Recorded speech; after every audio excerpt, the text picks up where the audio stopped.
لو أنزلنا هذا القرآن على جبل لرأيته خاشعا متصدعا من خشية الله زركن الله أكبر আল্লাহ রাব্বুল আলামিন বলেন কোরআনের এত ওজন যে কোরআনটাকে যদি আমি পাহাড়ে রেখে দিতাম পাহাড় ভয়ে পেয়ে যেত সন্ত্রস্ত হয়ে পড়তো কোরআনের এই ওজন পাহাড় সইতে পারত না এতটুকুন আল্লাহ পাক বর্ণনা করলেন কোরআনের ওজনের ব্যাপারে অথচ আল্লাহ পাক বললেন কোরআন আমি নাজিল করেছি আর কোরআনকে হেফাজত করব আমি আল্লাহ যে কোরআনুল কারীম কি আল্লাহ রাব্বুল আলামিন পাহাড়ে রাখতে চাইলে পাহাড় ভয় পেয়ে যেত আর এই কোরআনুল কারীমটাকে আল্লাহ পাক একজন দুর্বল মানুষের সিনার বুকে আল্লাহ রাব্বুল আলামিন কোরআনকে হেফাজত করে দিলেন জোরে বলেন সুবহানাল্লাহ কোরআনকে কি আসলে যে পাহাড়ের চাইতে মানুষের শক্তি বড় বেশি নয় যে কোরআনের ওজন পাহাড় সইতে পারবে না এই কোরআনুল কারীমকে আল্লাহ রাব্বুল আলামিন মানুষের সিনার মধ্যে আল্লাহ পাক কোরআনুল কারীমকে রিজার্ভ করে দিলেন তাহলে একজন দুর্বল মানুষ কেমন করে কোরআনের ওজন সইতে পারবে আল্লাহ রাব্বুল আলামিন একটা এক্সাম্পল দিলে বোঝা বড় সহজ হয়ে যাবে আপনি নিজ ঘর থেকে বাজারের দিকে রওনা করেছেন এমন সময় আপনার সন্তান আপনার পিছু নিয়ে নিল ডাক দিয়া বলল আব্বা আপনি কোথায় যান আমার সঙ্গে করে নিয়ে যান আপনি বললেন না রে বাবা বাজারে যাওয়া যাবে না যে জন্য তুমি যেতে চাও তার জন্য আমি তোমার জন্য বাজার থেকে সদাই কিনে নিয়ে আসবো তারপরেও বাজারে যাওয়া যাবে না অনেক নাসুর বান্দাগুলি অনেক বাচ্চাগুলি পিতার পিছনে রওনা করে দেয় আপনি আপনার সন্তানকে নিয়ে গেলেন না বললেন বাজারে যাব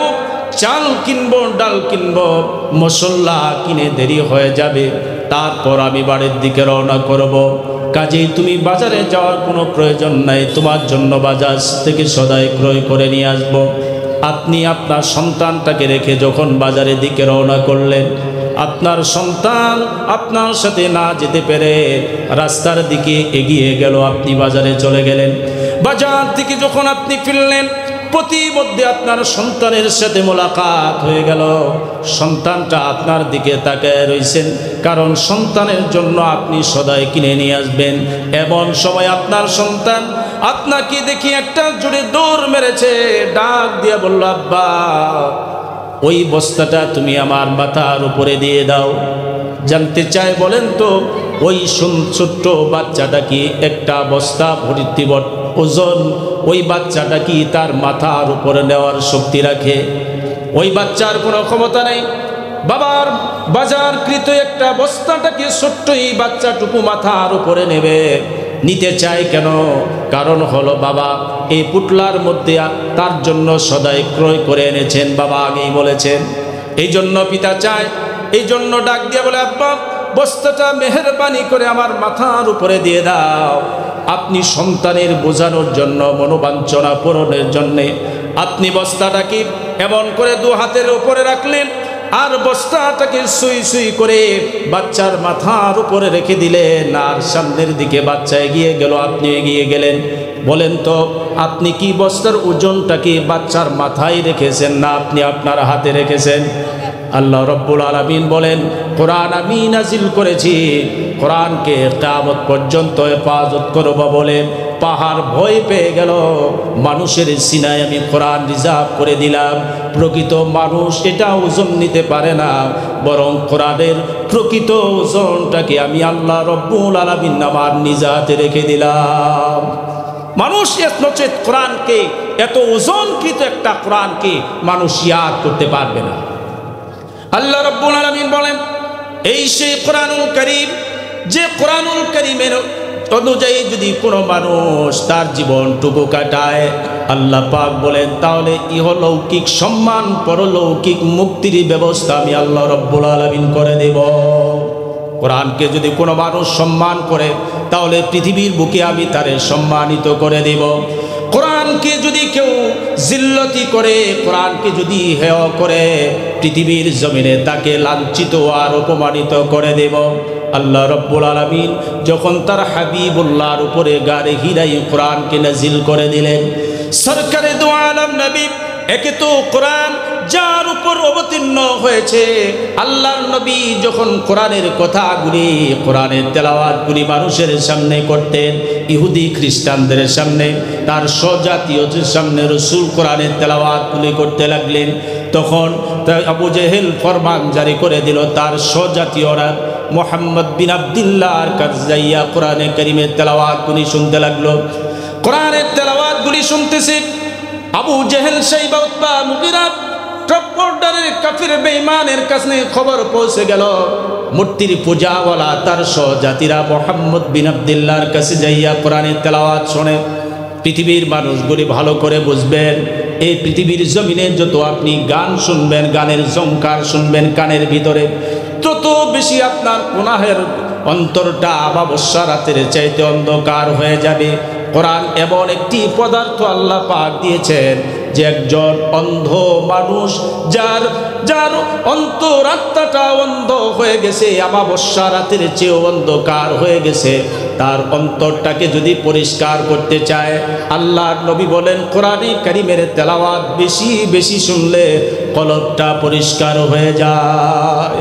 এটা কোরআন হচ্ছে একজন অন্ধকার হৃদয়ের জন্য রাত হিসেবে আল্লাহ পাক কোরআনুল কারীম নাযিল করেছেন। যে কোরআনুল কারীমকে আপনি বুঝে পড়লেও সওয়াব, না বুঝে পড়লেও সওয়াব, দেখে পড়লেও সওয়াব, না দেখে পড়লেও সওয়াব, কাউকে শুনলেও সওয়াব, আপনি যদি কাউকে শোনান তারপরেও সওয়াব। চিৎকার মেরে বলেন সুবহানাল্লাহ। এটা এমন একটা কোরআনুল কারীম আল্লাহ রাব্বুল আলামিন উম্মতের জন্য আল্লাহ হাদিয়া দান করেছেন। আল্লাহ নবী যখন কোরআনের তেলাওয়াত করতেছিলেন, আবু জেহেল, শাইবা, উতবা, মুগীরা মনে মনে চিন্তা করল, মুহাম্মদ বিন আব্দুল্লাহ যে জাদুকরি মন্ত্র নিজে রচনা করেছেন, এই জাদুকরি মন্ত্র দিয়ে আমাদের ধর্মের লোকগুলারে নিজ ধর্মের মধ্যে নিয়ে নেবেন, কাজেই তার ধর্মটা ভারী হয়ে যাবে। এই জন্য জাদুকরি মন্ত্র পরীক্ষা করার জন্য তৎকালীন জামানার মধ্যে একেবারে রাসূলের শানে শায়ের বলল, কেউ বলল মুহাম্মদ বিন আব্দুল্লাহ কবি হয়ে গেছে, কেউ আবার বলল না গণক হয়ে গেছেন, আবার কেউ বলল না পাগল হয়ে গেছেন, আবার কেউ বলল না মুহাম্মদ বিন আব্দুল্লাহ তান্ত্রিকের মহাতান্ত্রিক হয়ে গেছেন। তন্ত্র মন্ত্র দিয়া আল্লাহ নবী মুহাম্মদ বিন আব্দুল্লাহ মানুষের কানে কানে পৌঁছান, তন্ত্রের ঝঞ্ঝাতে আমাদের ধর্মের লোকগুলি তার ধর্মের মধ্যে চলে যায়। আসলে তো এটা মহাপরাক্রমশালী আল্লাহ রাব্বুল আলামিনের নাযিলকৃত কোরআনের তেলাওয়াত। রাসূলুল্লাহ তেলাওয়াত করেন, আবু জেহেল ফরমান জারি করে দিল, মুহাম্মদ বিন আব্দুল্লাহর জবানের এই তেলাওয়াত কেউ শুনতে যাবে না। জাদুকরি মন্ত্র রাসূল বলেন, মুহাম্মদ বিন আব্দুল্লাহ জাদুকরি মন্ত্র বলেন, কেউ যাবে না। আল্লাহ নবী এমনি করে কোরআনুল কারীমের তেলাওয়াতগুলি করতেন। আবু জেহেল বলল, যদি কেউ আজকে যেহেতু ফরমান জারি করে দেওয়া হয়েছে, কেউ যাবে না মুহাম্মদ বিন আব্দুল্লাহ তেলাওয়াত শোনার জন্যে। আবু জেহেল চিন্তা করলো, শাইবা যেহেতু যাবে না, আমি একটু যাই মুহাম্মদ বিন আব্দুল্লাহ আর কণ্ঠের তেলাওয়াত শোনার জন্য। যারা বলেন আল্লাহু আকবার। আল্লাহ নবী যে হুজরার মধ্যে তেলাওয়াত করেন, আবু জেহেলের যে ধারণা, শাইবার একই ধারণা, উতবা, মুগীরা একই ধারণা নিয়ে কেউ যেহেতু যাবে না, আমি সেহেতু যাব। আল্লাহর নবী হুজরার মধ্যে কোরআনে কারীমের তেলাওয়াতটুকু করতে লাগলেন। একে তো কোরআন, আর যার উপর অবতীর্ণ হয়েছে তার কণ্ঠের তেলাওয়াত কেমন হওয়ার কথা। রাসূল তেলাওয়াত করতেছেন, আর আবু জেহেল, শাইবা, উতবা, মুগীরা রাসূলের কণ্ঠের ঝঞ্ঝানি আল্লাহ পাক কতটা দান করেছেন। পৃথিবীর বুকে যত কণ্ঠওয়ালার কণ্ঠ ছিল, দাউদ পয়গম্বরকে আল্লাহ রাব্বুল আলামিন যতটা কণ্ঠ দান করেছেন, তাফসীরের কিতাবের মধ্যে এসেছে, আল্লাহর নবী বর্ণনা করেছেন। আল্লাহর নবী বলেন, তাফসীর করেছেন হযরত দাউদ পয়গম্বরের কথাগুলি সুন্দর করে রাসূল তুলে ধরেছেন উম্মতেরকে বোঝানোর জন্যে। আল্লাহর নবী বলেন, এতটা কণ্ঠ দাউদ পয়গম্বরকে আল্লাহ পাক দিয়েছিলেন। দাউদ পয়গম্বর যখন তার নিজ কণ্ঠে জবুরের তেলাওয়াতগুলি করতেন, আকাশের উড়ন্ত পাখিগুলি দাউদ পয়গম্বরের কণ্ঠের তেলাওয়াত শুনে থমকে যেত। তারা উড়ন্ত অবস্থায় সামনের দিকে যেতে পারতো না। কতটা কণ্ঠ দাউদ পয়গম্বরকে আল্লাহ দান করেছেন। দাউদ পয়গম্বর যদি কোন সাগরের কিনারায় গিয়া তার জবরের তেলাওয়াতটুকু তিনি করতেন, আর সমুদ্রের গহীনের মাছগুলি এসে জবরের তেলাওয়াতগুলি শুনতেন। কতটা সুন্দর কণ্ঠ আল্লাহ হযরতে দাউদ পয়গম্বরকে দান করেছেন।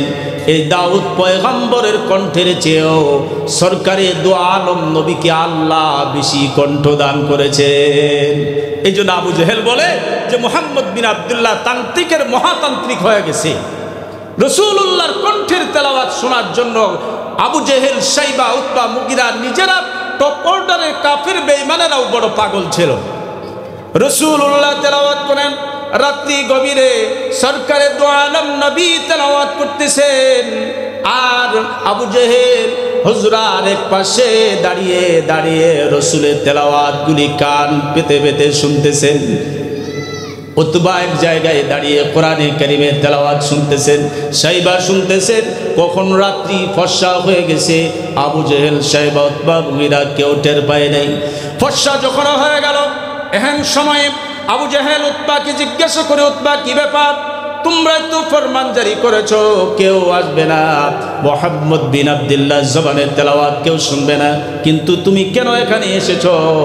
আবু জেহেলকে উতবা বলে, আমারতে কি প্রশ্ন, তুমি কেন এখানে এসেছো? সকলেরই একই ধারণা, মুহাম্মদ বিন আব্দুল্লাহ যেটা পড়ে এই তন্ত্রের কাছে আমরা নিজেরাও নিজেদেরকে সেভ করতে পারি না, এই সেভিং পাওয়ারটুকু আমাদের মধ্যে নাই। মুহাম্মদ বিন আব্দুল্লাহ যেটা পড়ে এটা তার মন্ত্র নয়, এটা কোরআনুল কারীমের তেলাওয়াত। যদি মুহাম্মদ বিন আব্দুল্লাহকে মানি তাহলে নিচে তো চেয়ার থাকবে না। এই জন্য নিজেকে কখনোই কন্ট্রোল করতে পারি না। সুবহানাল্লাহ বিহামদিহি। সকল কাফির বেঈমানগুলির একই ধারণা, কারণ আমাদেরকে দুনিয়া চাই। যদি আমি কোরআনকে মানি, মুহাম্মদ বিন আব্দুল্লাহকে নেতা মানতে হবে। আর যদি নেতা হিসেবে মানি তাহলে তো আমার চেয়ার থাকবে না, আমার আধিপত্য থাকবে না, আমার যে গাম্ভীর্যতা, আমার যে অহমিকা, এটুকু তো মানুষের মধ্যে প্রকাশ করতে পারবো না। বড় ভয়, চেয়ারের ভয়। চেয়ারের ভয়ের কারণে মুহাম্মদ বিন আব্দুল্লাহ কি বলে, এটা জাদুকরি মন্ত্র, এটা তান্ত্রিক মন্ত্র যেটা আছে, এই জামানার মধ্যে যত বড় বড় জাদুকর আছে এটা নিয়ে আইসা মুহাম্মদ বিন আব্দুল্লাহ যেটা পড়ে এটা জাদুকরি মন্ত্র, এ কথা মানুষের কানে কানে পৌঁছায় দিতে হবে। তার মানে চেয়ার ঠিক রাখতে হবে। মুহাম্মদ বিন আব্দুল্লাহ যেটা পড়ে এটা সত্যটাকেও অসত্য বানাতে হবে এবং নিজ চেয়ারকে দখলে রাখতে হবে। এই জামানায় এখনো এরকম লোক আছে না নাই? আপনাদের মহল্লায় না থাকতে পারে। ক্ষমতার সুপার পাওয়ারওয়ালারা যারা ক্ষমতার মসনদে বসে কোরআনের আইন চালু করার বিপক্ষে অবস্থান নেয়, তারা কখনোই ইসলাম প্রেমী রাসূলের উম্মতের দাবিদার হতে পারে না। চিল্লায় বলেন ঠিক কিনা? উম্মতের দাবিদার হওয়ার জন্য সংসদের মসনদে বসে ৯২% মুসলমানের দেশে যেখানে কোরআনের আইন চালু হবে, সেখানে কোরআনের মসনদে বসে কোরআনের আইন চালু করে যেখানে নামাজ বাধ্যতামূলক করা হবে। বড় পরিতাপের বিষয় হচ্ছে আজ এ রজনীতে, আজ ৪ নভেম্বর গোটা বাংলাদেশে আপনি তথ্য নিয়ে দেখেন ৮,০০০-এর উপরে মাহফিল হচ্ছে। আমরা উলামায়ে কেরাম এই মসনদে বসে মাইকে অ্যাডভার্টাইজের মাধ্যমে মানুষের কর্ণকুহরে নামাজের কথা মানুষদেরকে বলি, নামাজের কথা মানুষদেরকে বলি, সুদ খাওয়া যাবে না মানুষদেরকে বলি, ঘুষ খাওয়া যাবে না মানুষদেরকে বলি, স্ত্রীকে বেপর্দায় রাখা যাবে না, পর্দা চালু করতে হবে, একথা মানুষদের বলি। আজও পর্যন্ত কি ওয়াজের এই ফায়দা আমরা অনুভব করতে পেরেছি? প্রায় ময়দানে এসেছি 14 বছর। আপনারা মনে করতেছেন আমি মানুষ ছোট, কিন্তু ময়দানে এই স্টেজে বসে বয়ান করছি বয়স হচ্ছে 14 বছর।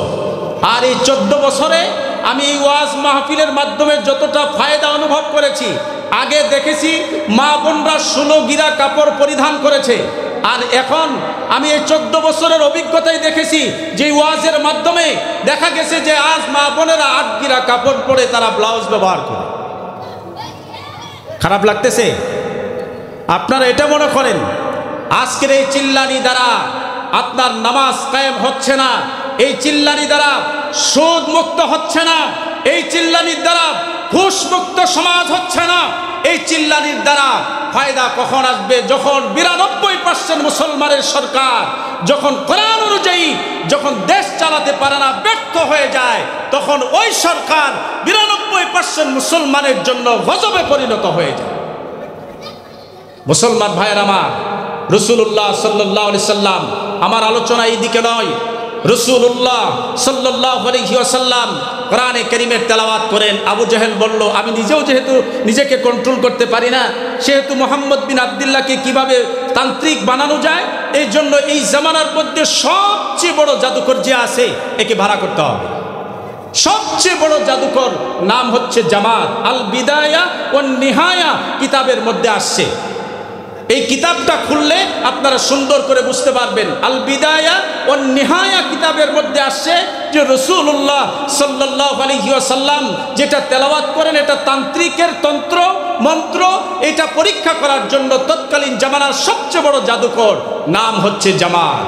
এই জামাতকে ভাড়া করুন। আবু জাহেল ডাক দিয়ে বলল, আবু জাহেল জামাতকে বলল, জামাত মুহাম্মদ বিন আব্দুল্লাহকে তান্ত্রিক বানাতে হবে, বিনিময়ে আমার চেয়ারকে ঠিক রাখতে হবে। এই জন্য তুমি কি চাও?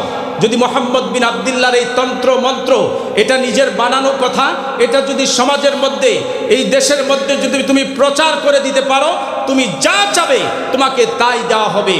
জামাত তো মহা খুশি হয়ে গেল। মুহাম্মদ বিন আব্দুল্লাহ যেটা পড়ে, আমি তো বড় তান্ত্রিক, যেহেতু তন্ত্র মন্ত্রের সবচেয়ে হিসাব নিকাশ আমি বেশি জানি, সেহেতু মুহাম্মদ বিন আব্দুল্লাহ কি পড়ে এটা তো আমাকে জাস্টিফাই করা ইম্পসিবল একেবারে। এই জন্য তিনি সোজা আর দেরি করলেন না, রাসূলুল্লাহ যে হুজরার মধ্যে বসে কোরআনে কারীমের তেলাওয়াত করছেন, আল্লাহ নবী রাসূলুল্লাহ সাল্লাল্লাহু আলাইহি ওয়াসাল্লাম যখন কোরআনুল কারীম থেকে তেলাওয়াত করতেছেন, একে তো কোরআন আবার যার উপর অবতীর্ণ হয়েছে তার কণ্ঠের তেলাওয়াত কেমন হওয়ার কথা। রাসূলুল্লাহ তেলাওয়াত করতেছেন, এমন সময় জামাত এসে আল্লাহ নবীর কাছে বসে পড়ল। রাসূলুল্লাহ দেরি করলেন না, সঙ্গে সঙ্গে কোরআনের তেলাওয়াত স্টপ করে দিলেন, বন্ধ করে দিলেন। আল্লাহর হাবিব তিনি জানেন যে এটা এই জামানার মধ্যে সবচেয়ে বড় তান্ত্রিক মন্ত্রবিদ, এই জন্য তিনি বন্ধ করে দিলেন। রাসূলুল্লাহর সুন্দর আদব দিয়া, সুন্দর আখলাকুন নবী দিয়া তিনি জামাতকে ডেকে বললেন, জামাত রে, তুমি আমার কাছে এসেছো, আমি জানি এই জামানার মধ্যে সবচেয়ে বড় জাদুকর তুমি, বড় সবচেয়ে জাদুকর বড় তান্ত্রিক তুমি, সেহেতু আমার পাশে বসেছ, আমি একটু তেলাওয়াত করি, তুমি শোনো। তোমার তন্ত্রের ব্যাখ্যায় আসলে যেটা তেলাওয়াত করি এটা জাদুকরি কোনো মন্ত্র কিনা, তুমি একটু পরীক্ষা করো। রাসূলুল্লাহ এমনি করে যখন তার তেলাওয়াত শুরু করলেন, একদিকে জামাতের চোখের কোনা দিয়া পানিগুলি গাল বেয়ে বেয়ে পড়তে লাগলো। আল্লাহর হাবিব তার চেহারার দিকে তাকালেন, দেখলেন চোখের কোনা দিয়া পানিগুলি ঝরতেছে। আল্লাহর নবী ডাক দিয়ে বললেন, জামাত রে, তোমার তো আমার এই তেলাওয়াতটাকে বড় তান্ত্রিক মনে করার কথা, আমার এই তেলাওয়াত শোনার পরে তোমার চোখের কোনা দিয়া পানিগুলি কেন ঝরে? জামাত ডাক দিয়ে বললেন, ইয়া রাসূলুল্লাহ, হে মুহাম্মদ বিন আব্দুল্লাহ, আপনি আমাকে আপনার কাছে প্রেরণ করা হয়েছে যাতে করে এটা তান্ত্রিকের তন্ত্র মন্ত্র বলে মানুষের কাছে পৌঁছায় দিতে পারি, এটা তন্ত্র বানিয়ে দিতে পারি, মন্ত্র জাদু করে মন্ত্র বলে মানুষের কাছে প্রকাশ করে দিতে পারি। তবে যত মন্ত্রগুলি আমি জানি, আপনার এখানে এসে যতটা আপনার জবানের আপনার কণ্ঠের তেলাওয়াত শুনেছি, আমার মন সাক্ষ্য দেয়, 100% সিউরিটি দেয়, আপনি যেটা তেলাওয়াত করেছেন এটা জাদু করি কোনো মন্ত্র নয়, এটি হচ্ছে আল্লাহ রব্বুল আলামিনের নাজিলকৃত কোরআনে কারীমের তেলাওয়াত।